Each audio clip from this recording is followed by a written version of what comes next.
Estos son denarios, que son monedas en cierto modo son de curso todavía.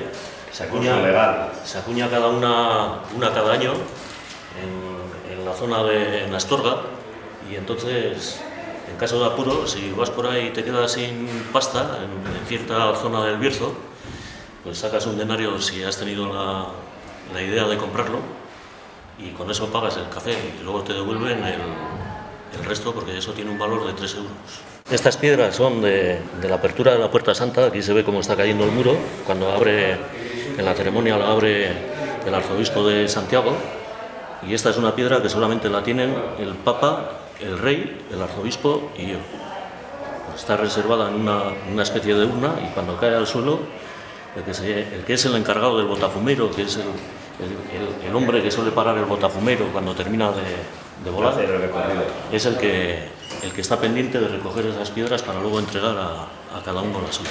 Comentar que desde luego es de agradecer que Fermín, en este caso también, esos, no recuerdo si son 10 o 11 años de recorrido por el camino de Santiago, haciendo el camino de Santiago, pues bueno, pues que aquí tenemos pues muchas historias referente y plasmadas tanto en las fotos así como también en las explicaciones de esas fotos, ¿no? Porque te retrotraen en la historia a esos lugares, y yo creo que también es una cosa pues muy bonita también de poder ver, en este caso, lo que es el recorrido.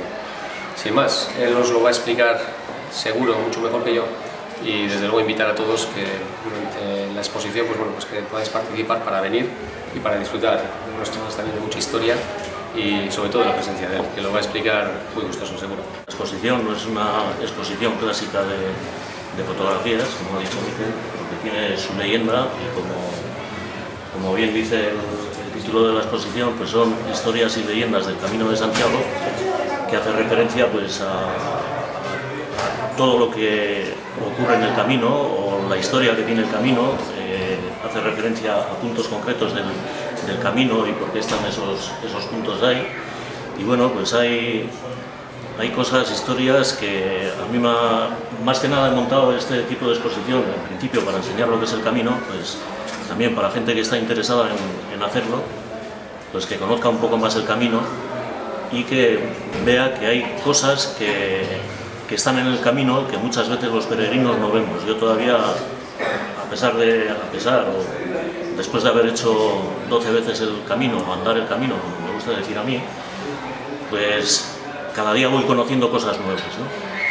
Entonces, como me ha coincidido ya con otros peregrinos que he comentado ciertas cosas del camino y tal, ¿te acuerdas de cuando has visto esto y tal, del detalle de esto? Pues me han comentado, pues en eso no he caído, o no me acuerdo qué pasaba por allí, o cosas de estas, ¿no? Entonces, la exposición está montada para los dos, vamos a decir, los dos tipos, ¿no?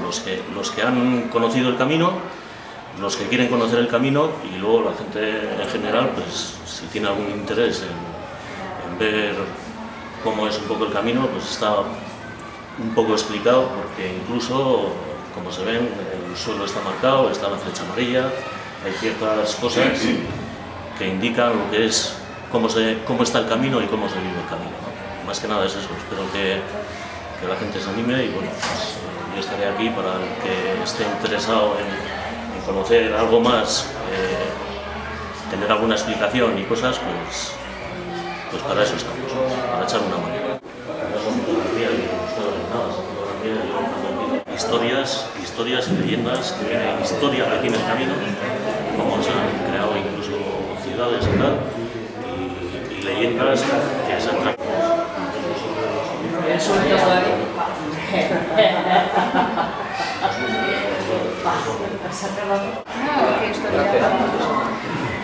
La tapa se va sellando se va poniendo el sello de donde se terminan los sellos que tú consideres, no es obligatorio, eso sí es un justificante para cuando llegas a Santiago.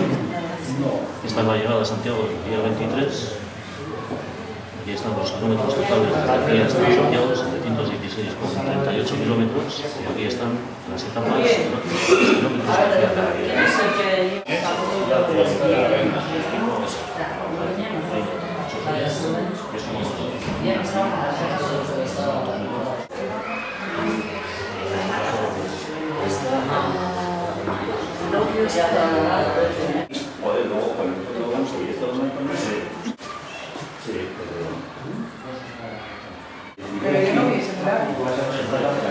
¿Y eso?